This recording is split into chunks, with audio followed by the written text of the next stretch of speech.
And now it's time for Theatre Hour, brought to you in glorious Technicolor by the Lower Burping video platform players. More Tea Vicar is a murder mystery in 2 acts and is the last in our intrigue series.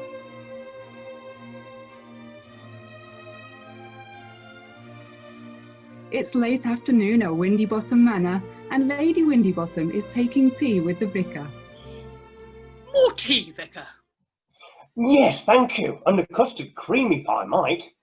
I can't be too long. Miss Audley lost her duster whilst buffing the organ pipes. I have a man coming to unclog it at 5. Do you think his lordship will grace us with his presence soon? He's at the Arsenal. What? Highbury? No.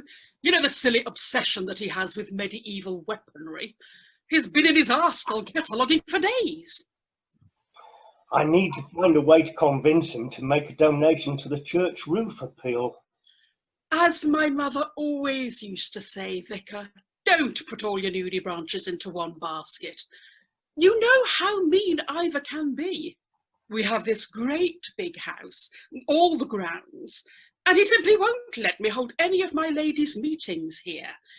I was hoping to hold the annual conference for the Women's Instructional Taxidermy Society here. He wouldn't hear of it. The twits were quite put out. Offered so. No, Nanny. We're supposed to be being as quiet as church mice and not disturbing her ladyship and the vicar. Mugwump. There, Nanny. Time for a nap. Let's away to sleepy boys. Nursey is so good with Nanny, isn't she? Poor thing. Oh, how's this new butler chappie faring? Seems awfully young. He is. Just finished training. Terribly intuitive, though. He pops up all over the place. Always seems to be around. As my mother used to say, a butler is like a belch after venison. You simply can't keep a good one down. Where's he from? Fairly local. An orphan, apparently. Brought up in the next village by a spinster. Wanted to become a butler to have a family. Quite sweet, really. How's he fitting in with all the other staff? Like a giraffe in a tower. He and Cook run a tight ship. Oh, I could murder a piece of cooked schnitzel. I didn't know I was so partial to German knot. Oh, she's not German. Austrian.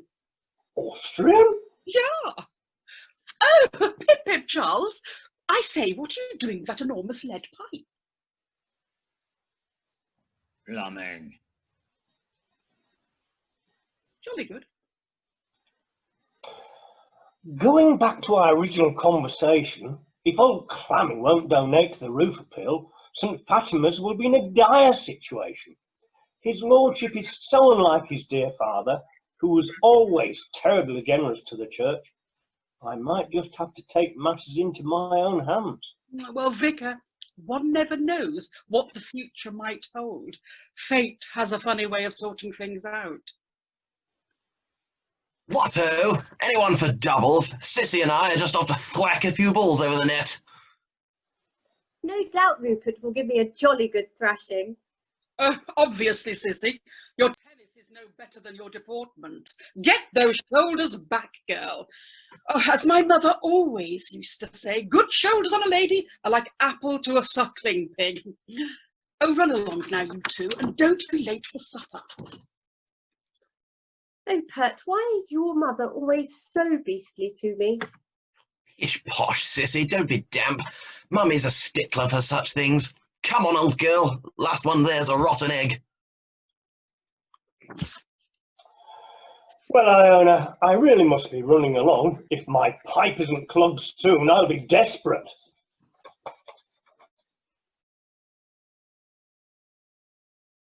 It's 8 o'clock at the manor and the Windybottoms are at dinner. Don't talk to me about that bally Bible basher. Always harping on about the poor. What have the poor ever done for me? Was it the roof again? I hope the bally rafters fall in on the dastardly money grubber and all his bleating flock. then I might get a bit of bally peace. Calm down, Ivor.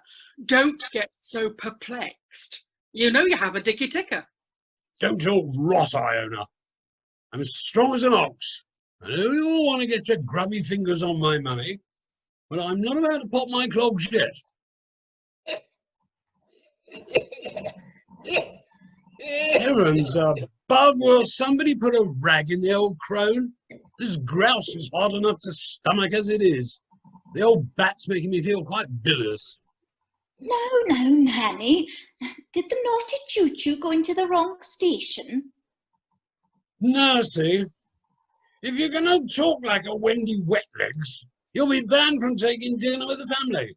Button the lip and stop talking such a tosh and piffle. Don't know why we have the staff taking meals with us anyway. Come now, Daddy.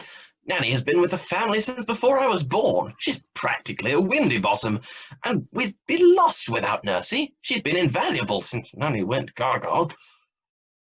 Rupert, when I want your opinion, I'll ask for it. Put a sock in it. By the way, Daddy, may I have a quiet word with you after dinner? Damn a blast, Rupert. You've not paddled yourself up Pooh Creek again. If you hadn't been such a duffer at school, you might have done something with yourself rather than gambling all my money away, throwing all my lolly at those fillies. But it's not true, is it? Who are these fillies? You see, Fairfax, I have more sense in my left nostril than you have in that tiny brain of yours. I was talking about fillies that you ride. You know, nags, steeds, GGs, mounted by diminutive chappies. Pardon, sir. Are you ready for afters? Afters? Where are you trained? McDonald's? What kind of butler are you? Terribly sorry, sir. I forgot myself. Well, don't. What's the mountain goat got giving us indigestion with this evening? Strudel again, or is she going to poison us with her sauerkraut sorbet? Ivor, must you be so rude about the staff? They are incredibly hard to come by. We've already lost chauffeur and the maid, and cook works terribly hard, having taken on maid's duties. Iona, don't talk poppycock.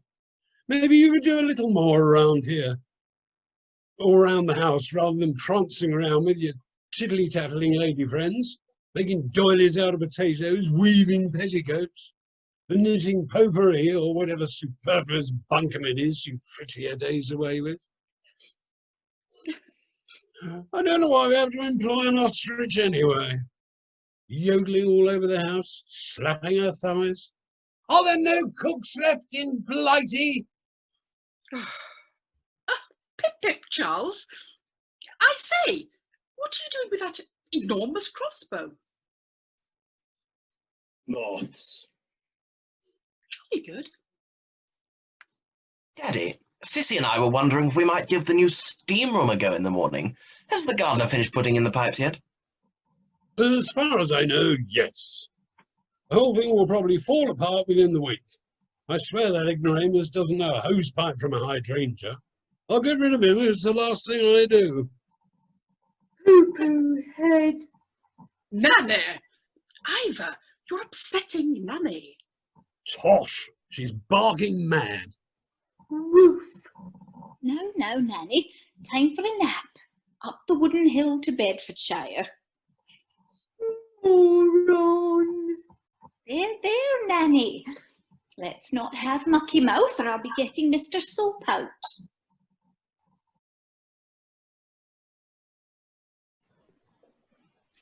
The staff of Windy Bottom Manor are in the kitchen, clearing away after dinner and preparing the vegetables for the next day.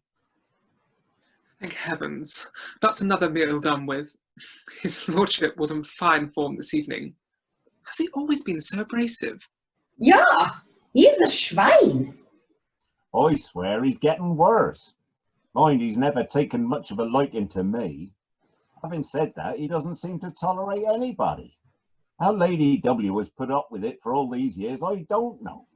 I often catch her blowing off steam in the potting shed, but she better let it out than keep it in. She's like my old rotavator.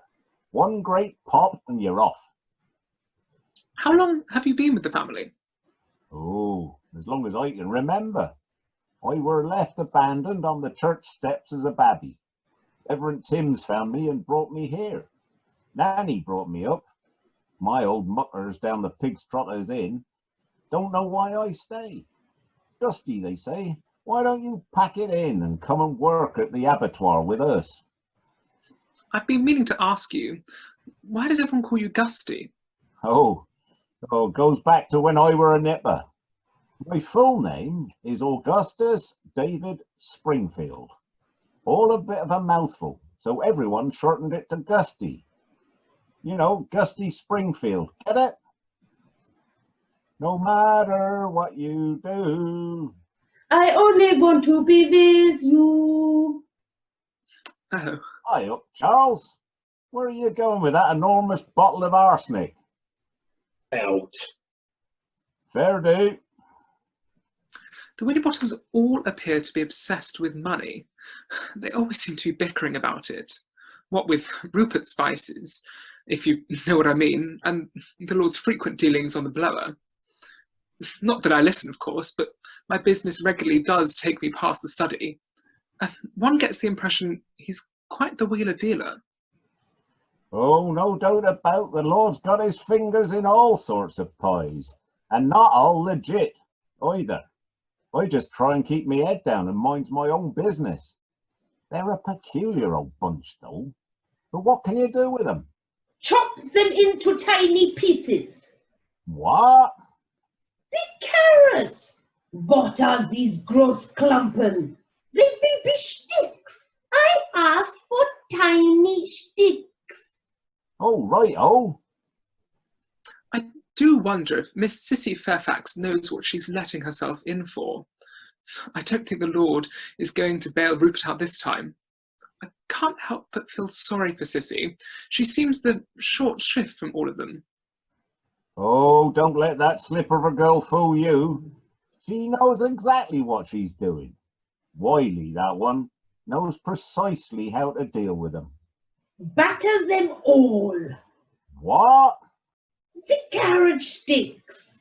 They will be flung in the batter before they are fried. Right you are, Nora. I tell you something for nothing, peepers. There's something funny in the air at Windy Bottom. I got a nose for these things. There's an ill wind and it's going to blow.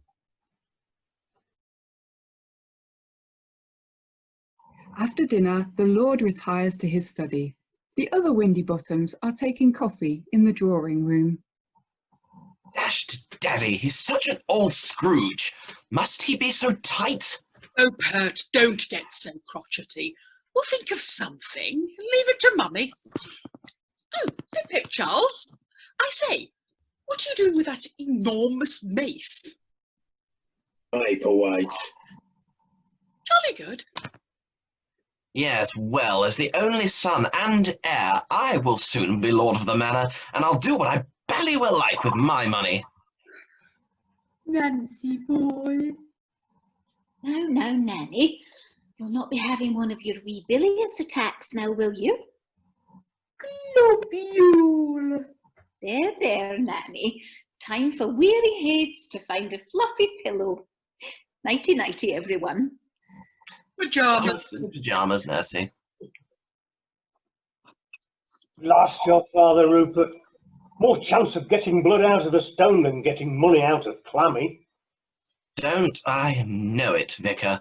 He's as tight as Nanny's girdle. Pert, don't be vulgar. A greedy man brings trouble to his family, but I hope that's not the case. He's already brought trouble. Damn daddy. He'll be sorry. Ugh. I'm going out for a smoke. Or Tea Vicar. Yes, thank you. And a sponge finger, if I might. Is there enough for one more, Lady Windy Bottom? Sissy Fairfax, How long have you been here? You quite blend into the wallpaper. What are you wearing? You look like a beach towel. As my mother always used to say, a frock on a lady should be like a glaze on a ham. That reminds me, I must go and give Ivor his pills. I don't think he'll want to be disturbed. As I left the study, poor Peter's got a terrible dressing down for bringing his whiskey. He didn't want his whiskey. Oh, he took it all right, but made an awful fuss about being interrupted. Oh, he has to take them. I'll take them to him now. Are you all right, child? Yes. Anything else needed? Sir? Miss? I'm sorry. Would you excuse me? I'm going to powder my nose. Are you all right, miss? Rather an emotional chit of a girl, don't you think, Peepers? Not my place to say, sir. How are you getting on at Windy Bottom Manor? The Lord has a fierce old temper on him, hasn't he? I know my place. More tea, Vicar? Splendid, Peepers. And a farless rusk, if I might. Very good, sir.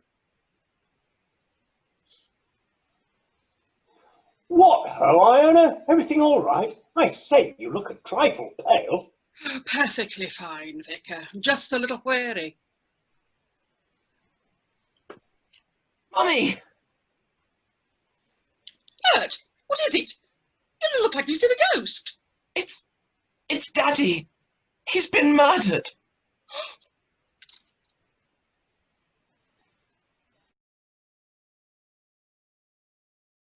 After the horrific death of Lord Windybottom, the police have arrived and are questioning everyone.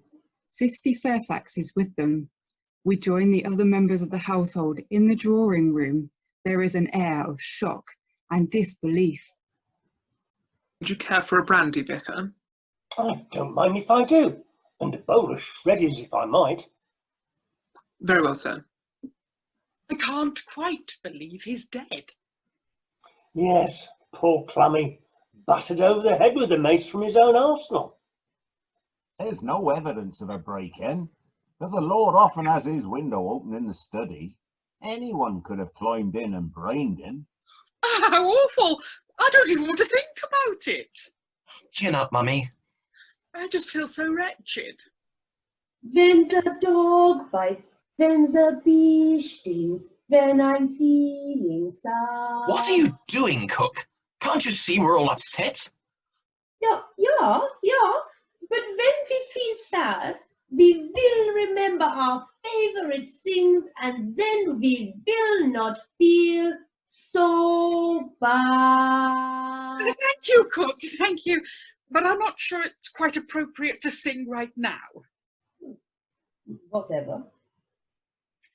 Oh, Pippet, Charles. I say, what are you doing with that enormous croquet mallet? Knowles. Jolly good. Well, I do think it's appropriate to have a toast to old Clammy. Why do you call the Lord Clammy, Vicar? Clammy? Well, that's what he was known as at Cambridge. Long before he was a lord, he was simply unusually clammy. Let's raise our glasses to unusually clammy. Unusually clammy. Ivor. Daddy. Unusually clammy. Unusually clammy. Unusually clammy. Unusually clammy. Floppy pants. Oh no, Nanny. Mrs. Spank will have to pay a short visit to Bottyland. Nincompoop. There, Nanny. Sissy, darling, you look a fright. What's happened? Lord Windybottom was not killed by a blow to his head. What? They found traces of drugs in his whiskey glass. They're no longer looking for an intruder. No one is allowed to leave the house. Someone in this room is a murderer.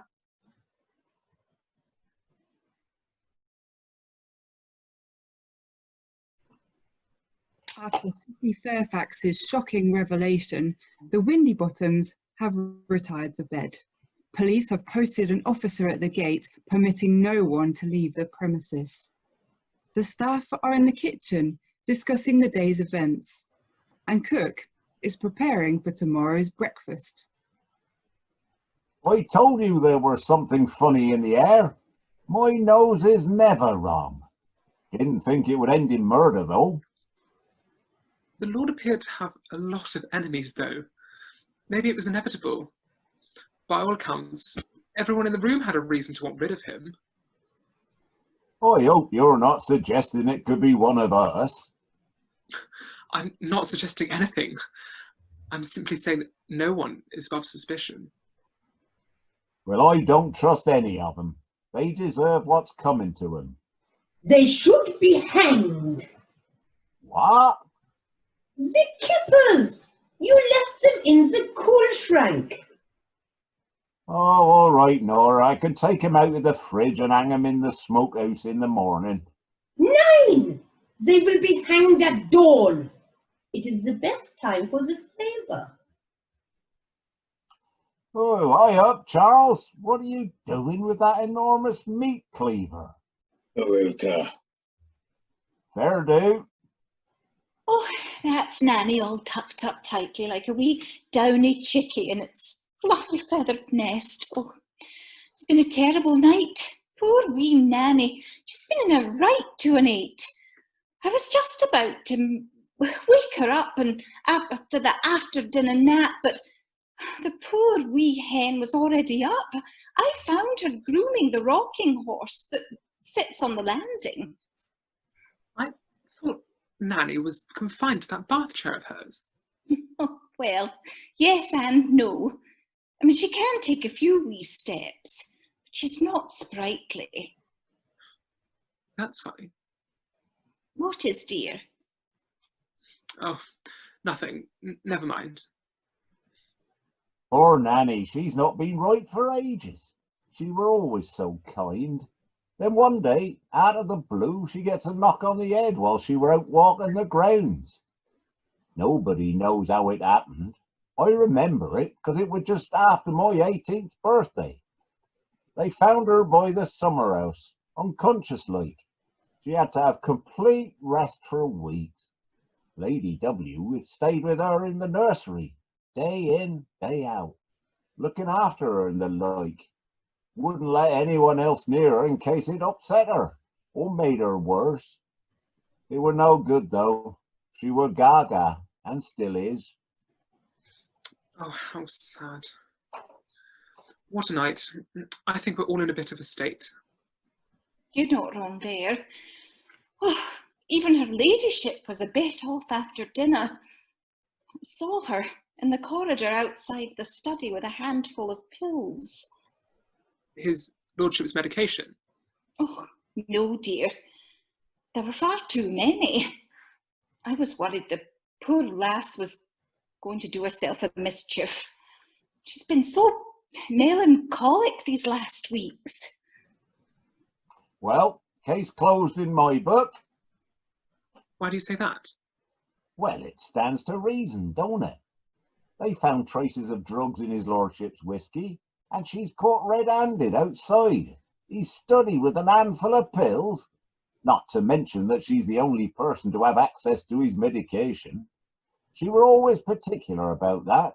Won't even let Nursey give her Nanny her drugs. Insist on doing it herself. So it must be her. Oh, no, she'd never do a thing like that. What about the will, Gushti? Oh yeah, and that. What's that? I was in the study buffing the bookcases when I see his papers. Very interesting. On closer inspection, I see that they are his will. That's right. She saw his will, and that's not all. Lady W was named as his main beneficiary. And after that, Rupert, of course. Is that all? No one else? Not as far as I know. Nora didn't look too closely, but there were other papers too. For the new will. That's right.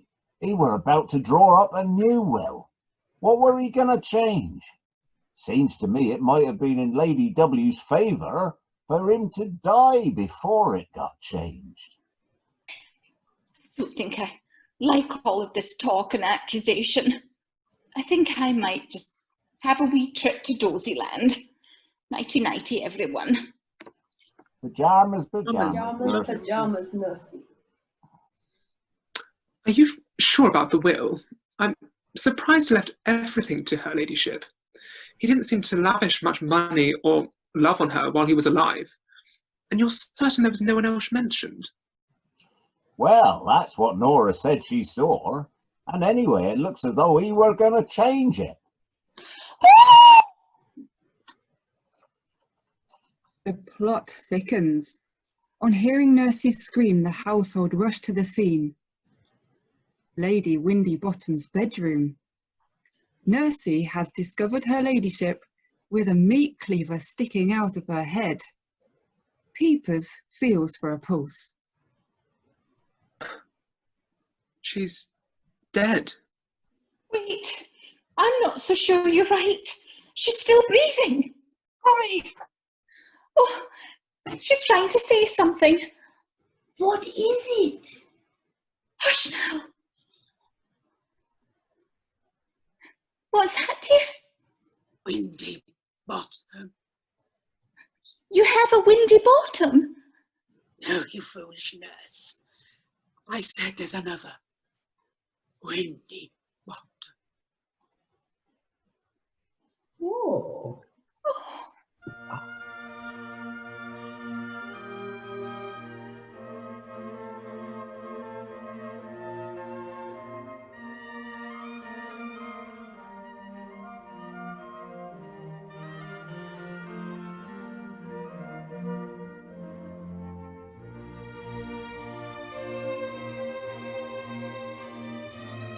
It's dawn at Windy Bottom Manor.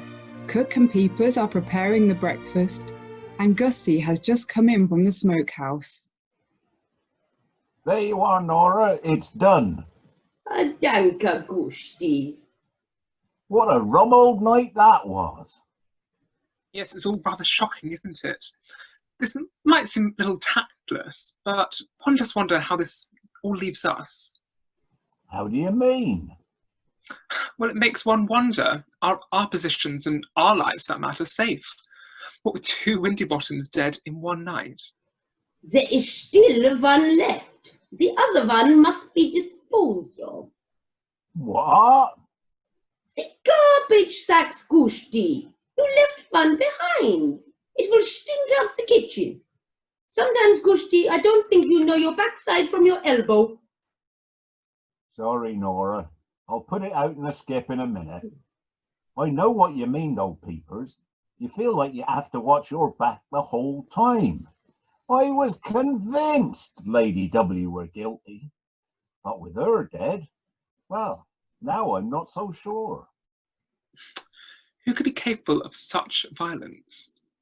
Well, if you want my 2 pennyworth, my money is on Miss Sissy Fairfax.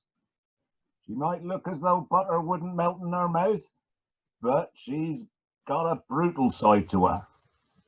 Not Miss Sissy, surely. She's just a gentle creature.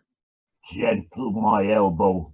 You wouldn't say that if you'd seen her in the summer house with Lady W yesterday. She were purple with rage and wailing like a banshee. Really? What was she wailing? Oh, I couldn't really say, but it weren't polite. The only thing I caught hold of was Lady W's shout as she stormed off. Well? Well? Heard it clear as a bell. Mark my words, Miss Sissy Fairfax. While there's breath in my body, you will never marry my son. Well, I swear that's what I heard. Well, next minute, and I wouldn't have believed it if I hadn't seen it with my own eyes, Miss Fairfax went stark, raving mad. She kicked the door of the summer house with such force it came off its hinges. Oh, I've got to fix that. She stomped off, knocked over Nursey's bicycle and overturned my wheelbarrow. My favourite one at that. Then poor Glockenspiel. Glockenspiel? Yeah, Nora's cat. She picked him up and flung him.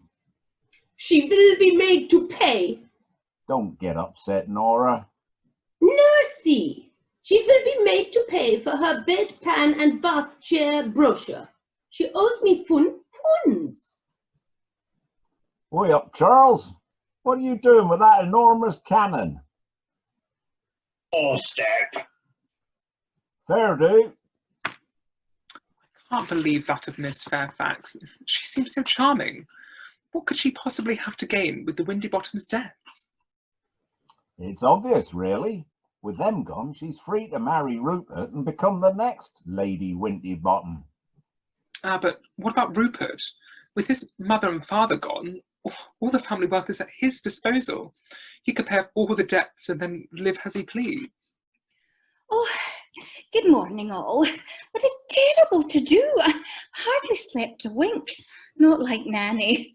Slept soundly like a wee fluffy Joey in its mother's pouch. Oh, she's not slept like that for years. Oh, Cook, could you just pop Nanny's kedgeree through the blender? Yeah.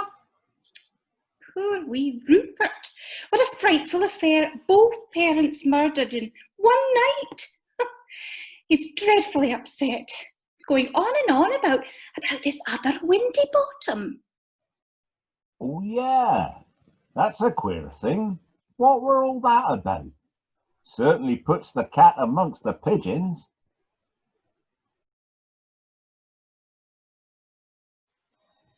In the dining room, the remainder of the house is finishing breakfast and trying to make sense of recent events. Rupert is pacing anxiously. Please sit down, Pet. I know you're upset, but you're making me more nervous. Sissy, how can I sit still after everything that's happened?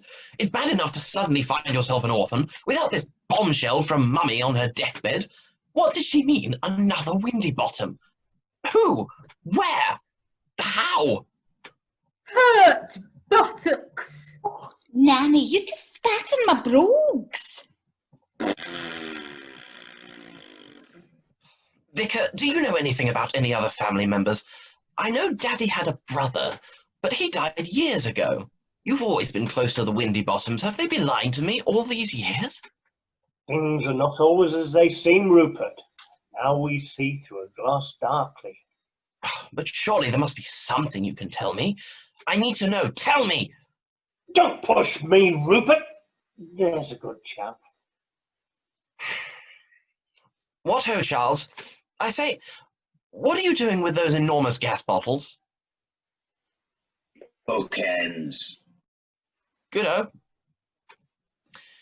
Golly, I need to relax. I'm off to try the steam room. Shame to waste all the work. Will you join me, Sissy, old thing? Be along shortly, Pert, after I've finished here.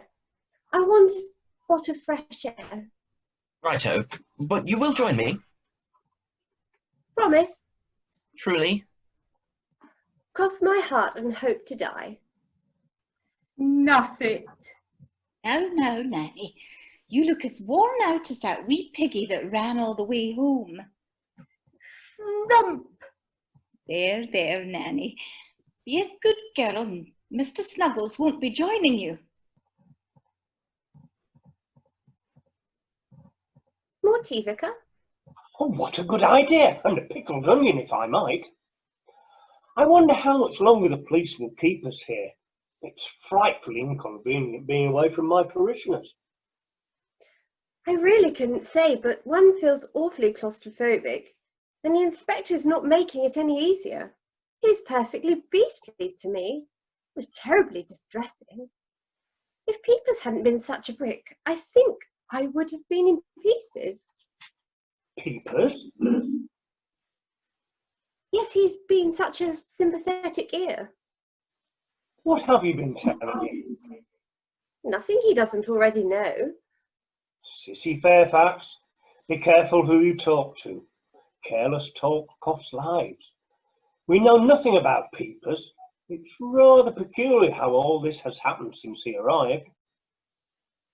He's been jolly nice to me. If there's anyone to give me the heebie-jeebies, it's the gardener. Oh, I know he's been here since he was a child, but he makes me feel frightfully uncomfortable. I always feel as if he's watching me. 2 murders are bound to make anyone feel guilty. I just wish it would all go away. Then Pert and I could get married. I know I shouldn't say it, Vicar, but it's quite exciting, the thought of being a lady. Don't get ahead of yourself, girl. The will's not been read yet. But Pert is an only child. Of course the title and inheritance will go to him. Steady on, girl. There's no need to get in a tiz. Oh, I need some air. For the waywardness of the simple will kill them, and the complacency of fools will destroy them.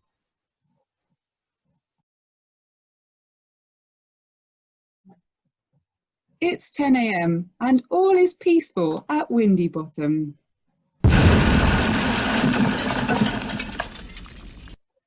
What's happened? Who turned the lights off? Oh, it's as black as night. It's there, dunkel. Pack up your troubles in your own kit bag and smile, smile, smile. Nanny, where are you, dear? Sing louder, I'm away to find you. What are you doing in there, you poor wee lamb?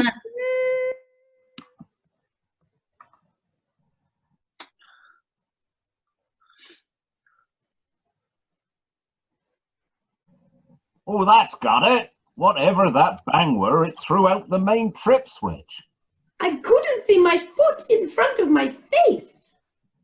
Is everyone all right? Oh, a wee bit shaken up, dear.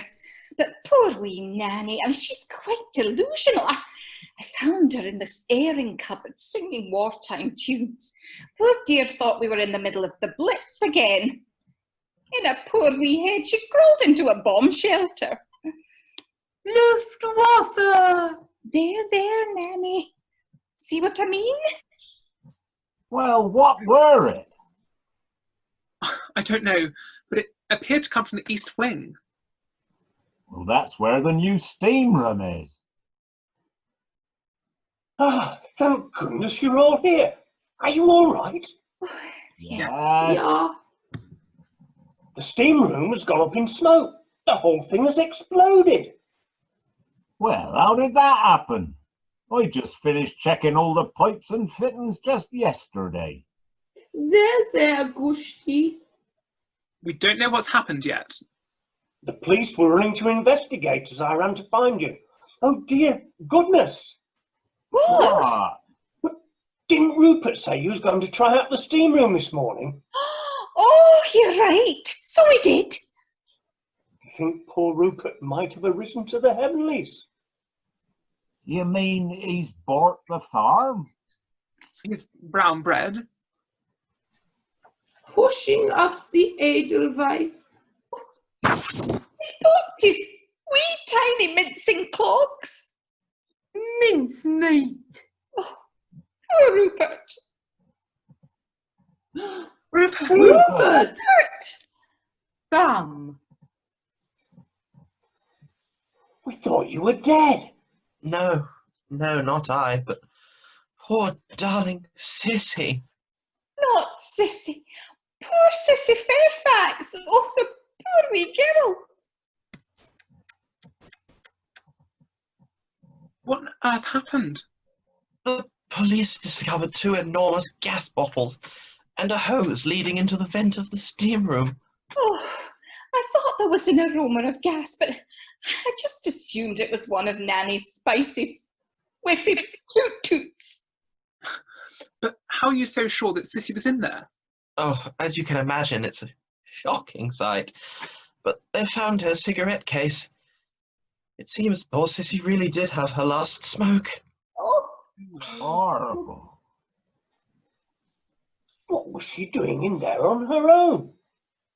I thought she was joining you. I was going, but then I decided to wait for Sissy. I was looking for her around the grounds when I heard the explosion. Anyway, if anyone should be accused, what about Gusty? What about me? Well, you were the one responsible for putting the pipes in, and you're the only one with access to the gas containers. Oh, I see. So you put 2 and 2 together, and I'm automatically guilty. I'm not the one who needs money to pay off my debts. How dare you? That's ludicrous. Why would I kill Sissy? Wow, with your parents' blood on your hands, it's not such a step to do away with your girlfriend, especially if she knew too much.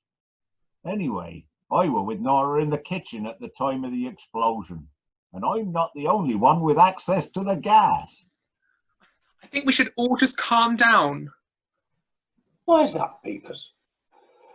Were you worried? Gusty was going to give something away? Where were you when the explosion happened? I have nothing to hide, Vicar. I was clearing away the breakfast things. Alone? Yes, but who are you with, Vicar? You left the dining room alone after breakfast, and as far as I saw, you headed towards the east wing alone. But did any of you see him? No. I didn't. My room is in the east wing. I always read my Bible after breakfast. But why on earth would I want to murder anyone? I'm a man of the cloth. I have my own thoughts on that.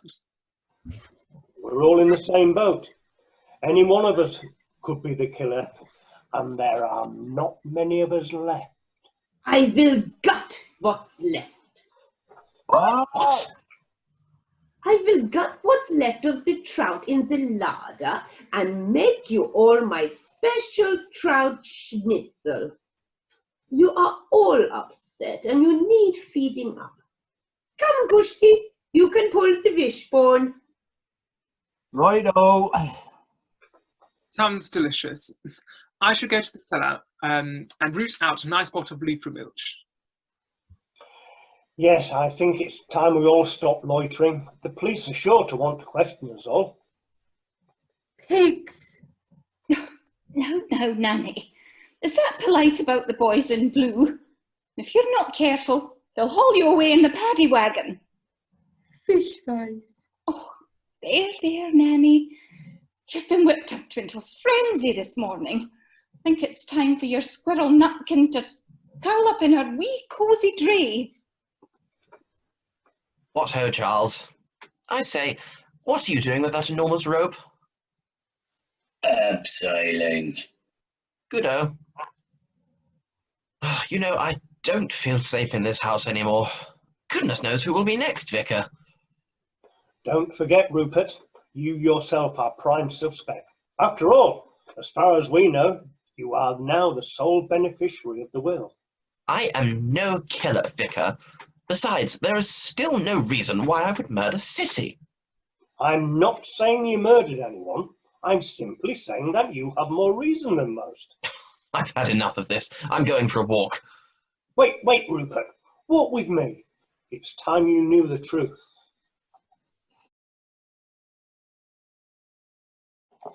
It's noon at Windy Bottom Manor. The police have been questioning suspects and picking up the pieces in the steam room. In the kitchen, Cook is putting the finishing touches to lunch. I am 16, going on 17. I know that I'm naive. You're sounding cheerful, Nora. Here's that chervil you wanted. Dankeschön, Gusty. We will keep the chins up. That's my girl. How many times can they ask the same questions? You been in with Inspector Sample? Yes, and he would like to see you after lunch. He's very focused on the whole business of this other Windy Bottom. It turns out Lady Anna wasn't the only woman to warm the Lord's sheets. Apparently he was quite the philanderer. Had a few dalliances, and one the inspector knows for sure resulted in a child, if not more. Well, I'll go to the foot of my ladder. Does he know who the child is? If he does, he's not letting it on. He's a clever man. I will skin him and then pull out his entrails and then chop off his head. What? The Kanichin, the rabbit. I will make a pie for supper. I will go to the shed. You want some help? 9.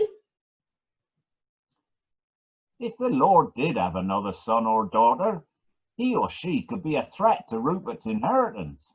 I thought Sissy Fairfax had knocked him off, but since she were blown to smithereens, well, now I'm not so sure. She ended up just like my old lawnmower, all over the floor in pieces. My money's on Rupert now, and if he finds out who this other Windybottom is, I reckon they'll be next on his list. I'm not quite sure where Sissy Fairfax fits into all this. I'm not entirely certain. Poor Miss Fairfax was killed deliberately. By all accounts, Rupert was going to be the one in the steam room. Maybe he was the intended victim, and Miss Fairfax was simply in the wrong place at the wrong time. Ah! Schnell, schnell, call the Krankenwagen. What's the matter? Rupert, he is behind the compost, eingeschert. He's what? Mit the rope. Bless my conkers, not another one. The police are with him. I'll go and call an ambulance at once. Jeepers peepers, you scared me. I think it's too late for an ambulance. I've just come from the garden. Rupert is dead. He is kaput. Another one bites the dust. I'm afraid so. What's all the hullabaloo? I would have been here sooner, but I found poor Nanny on the windowsill. I had to coax her in with a bourbon, poor dear. Inspector Sample is waiting for us in the drawing room. What's happened? It's Rupert. He's been murdered.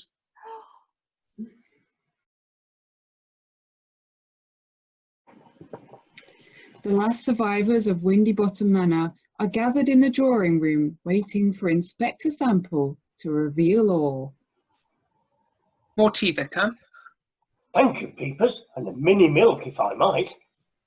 Certainly, sir. How long is Inspector Gadget going to keep us waiting? Why are we waiting? Why are we waiting? Nora! Good. You're all here. I've called you all together because someone in this room is a murderer. Ja, Kartoffelkopf, we had already worked that out. Potato head. There, Nanny. Do you want the inspector to put you in Hector handcuffs? Having questioned all of you, Several times. and having weighed up the evidence, Operation Cranny is ready to be cracked wide open. It's time to winkle out the murderer. Gossip. No, Nanny. We don't use words that are below the plimsoll line. Let's start at the very beginning. It's a very good place to start. Nora!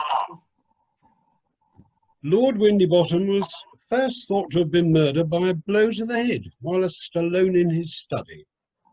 As you will now know, his death was actually caused by a lethal cocktail of drugs mixed into his whiskey. Until half an hour ago, I was unsure of the reason behind the bludgeoning. I had noted it as a red herring, meant to throw us off the scent. Vicar, would you like to share what you just told me? Of course, by all means. Earlier today, Rupert confessed it was he. He had battered his father in a rage, not realising he was already dead in his chair. Indeed, he was already dead. After discovering it was something he ingested that killed him, My suspicions were on you, cook. Or should I call you Nora Schnitzel? What? Nein! It's not a secret that his lordship hated your cooking and your yodeling. You often spoke of disposing of him. Well, yeah, but nothing meant. You also had reason to be furious with Miss Sissy Fairfax after she injured your cat. Glockenspiel? Is it? It's true Nora were angry at Miss Sissy, but she wouldn't hurt a fly. Doesn't have it in her. Yes, I came to the same conclusion. Which brings me to you, Vicar. Or should I call you Vicar Timms? Oh, yes. Not only were you frustrated and angered by the lack of generosity shown by the Lord regarding your church roof, you were also terribly jealous of him. Jealous? Of unusually clammy? You were in love with Lady Windiebottom, weren't you? Well, But why murder the woman you love? You did, however, know the family's secret, the secret that is at the root of all these horrible murders. The other Windy Bottom. Yes, I know you're all wondering who it is. Well, I can tell you. The Lord had an illegitimate son. How is this illegitimate son the cause of all these deaths? I will return to that in a moment. Firstly, Peepers, or should I call you Jeff? You were brought up by Miss Fanny Archer, spinster of Puddlebridge Parish. Your mother, in fact. She was also housekeeper to the Windiebottoms over 20 years ago. Yes, and she was used and then kicked out. Yes, kicked out because she brought shame to the household, pregnant and unmarried. You've always held a grudge on her behalf. Would you go as far as murder to avenge your mother's mistreatment? Or did you kill because you believed yourself to be the illegitimate child of Lord Windiebottom and wanted your share of the estate? The Windiebottoms treated my mother despicably. I came here to get what is rightfully mine, not to commit murder. I've interviewed your mother. She denies any affair with Lord Windiebottom. Apparently your father was in fact the chauffeur, Alan. You are not, nor have you ever been, entitled to a share of the Windiebottom estate. Then who is the other Windiebottom? Gusty Springfield. Or should I call you Augustus David Windiebottom? What are you getting at? You are the illegitimate son of Lord Windiebottom. Well, I know I were abandoned on the church steps and I were brought up here, but I never guessed he were my da. You weren't left on the church steps, Augustus. That was a story we made up to protect the family. Clammy wanted to throw you and your mother out of the house. I was appalled by his callousness and persuaded him to take responsibility for his actions. You mean you blackmailed him? If the Lord evicted his ex-lover and their son, you would tell Lady Windiebottom everything. He had to be stopped. I can't believe all this. Then who's my mother? Your mother is none other than Nanny. Or should I call you Desdemona LaRue? Rats! There, Nanny.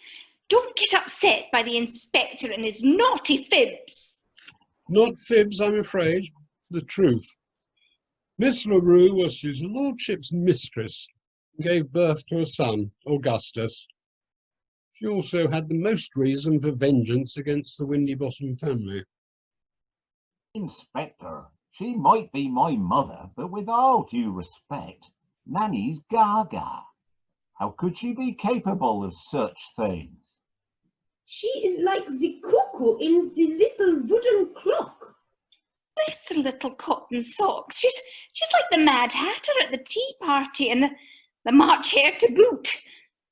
Anyway, I'd have noticed something. But would you?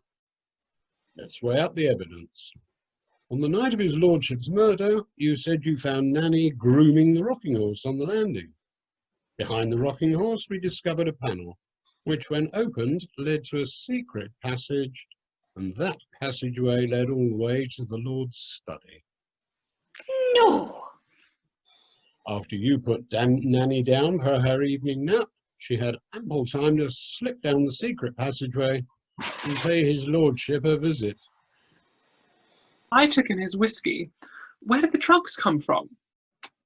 At first, we thought it was a cocktail of the Lord's own medication, but on closer inspection, they were found to be Nanny's prescription. Later that same night, Nanny was again on her own in bed and had more than enough time to go to her ladyship's bedroom, kill her, then return to her bed before anyone knew she'd left. We found traces of blood on Nanny's sink. What have you been doing, Nanny? I've told you not to get out of your bed in the night. You could catch your death. Let's look at the other murders. When Miss Cissy Fairfax was killed in the steam room, an unintentional victim, Nanny was found just round the corner in the airing cupboard. But she was sheltering from the Blitz. And again, when Rupert Windybottom was found strangled with a rope outside, Nanny was discovered on the windowsill just above the scene of the crime. Yes, and it took a whole bourbon to lure her in. The drain pipe was a difficult but handy escape route. Nursey, would you care to look? I think you'll find a small tear in Nanny's petticoat. Well, yes. But how did you know, Inspector? Because in my hand I have some pale blue cotton fibres found on the drain pipe bracket where she climbed in. I think you'll see an exact match. So, what you're saying, Inspector, is that after I've put Nanny down for the night, each time the poor wee hen's been sleepwalking and getting into mischief, all whilst in the land of Nod. Well, who's the naughty Nanny? No ducky at bath time for you. Oh, shut up, Nursey. I should have bumped you all off with the rest of them. Oh, Nanny, it's a miracle. You found your wee tongue. Oh, belt up. How I put up with all your nonsense. I mean, really, spicy, whiffy toot-toots. You ridiculous woman. Nanny can talk. Going on? Quiet, everyone. So, Miss LaRue, your secret is out. As we can all see, you are quite compos mentis, and the evidence shows you are a heartless killer too. It's time to come clean. Not a heartless killer, Inspector, but a mother who cares deeply for her son. Everything I have done has been to secure a better future for Augustus. But I didn't ask for any of this. I'd never condone murder. I don't even know that you were my father. Didn't know that you were my mother, for that matter. Inspector, I didn't have anything to do with this. No need to get agitated, Augustus. I know that you're innocent and have no involvement with this grisly affair. Yes, Miss LaRue, a loving mother may be, but do you really expect us to believe there was no vengeance on your part? Vengeance? Yes, that was part of it. But if Ivor had just agreed to change his will to include my son, he and his family might have been spared.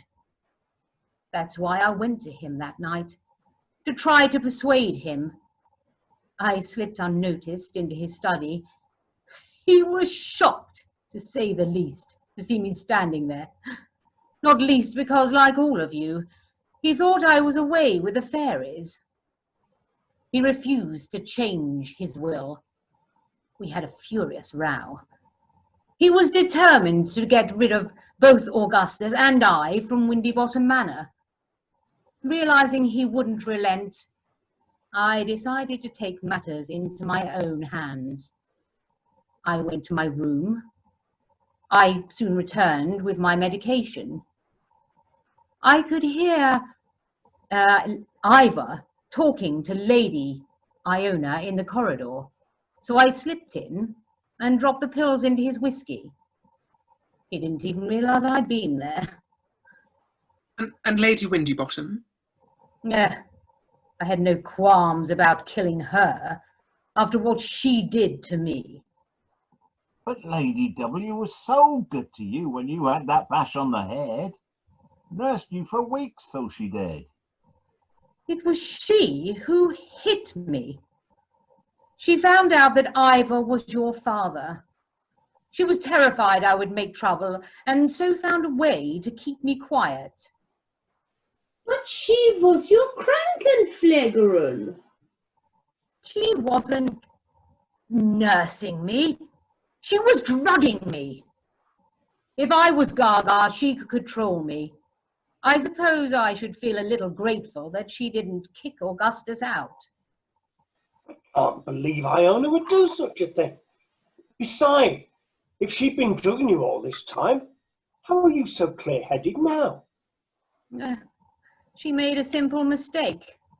She forgot me one day and missed giving me the drugs. My head cleared enough to realize what she was doing, and that I could use it to my advantage. It was after that day I started hiding my pills under my tongue and spitting them out when she left. Because who would suspect an imbecile of murder? Well, you certainly pulled the fluffy lamb's wool over my eyes.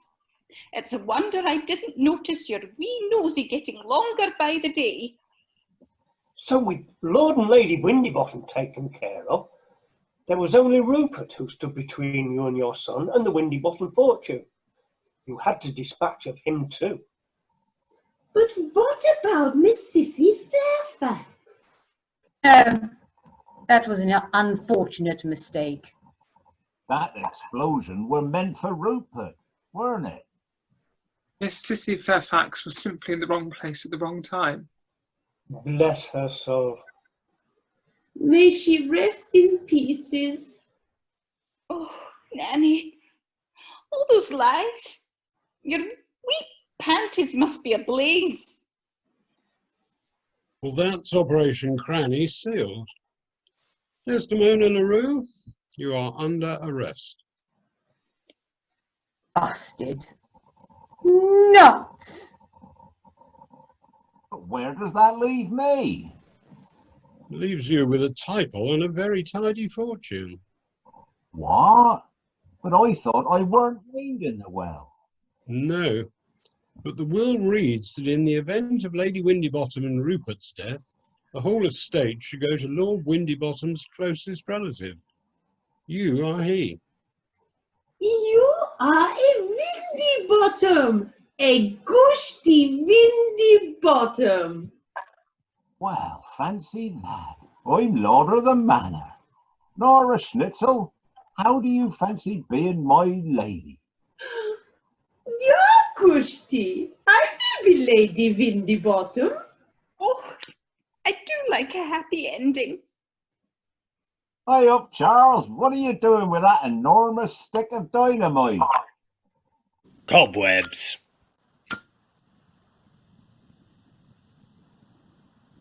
No!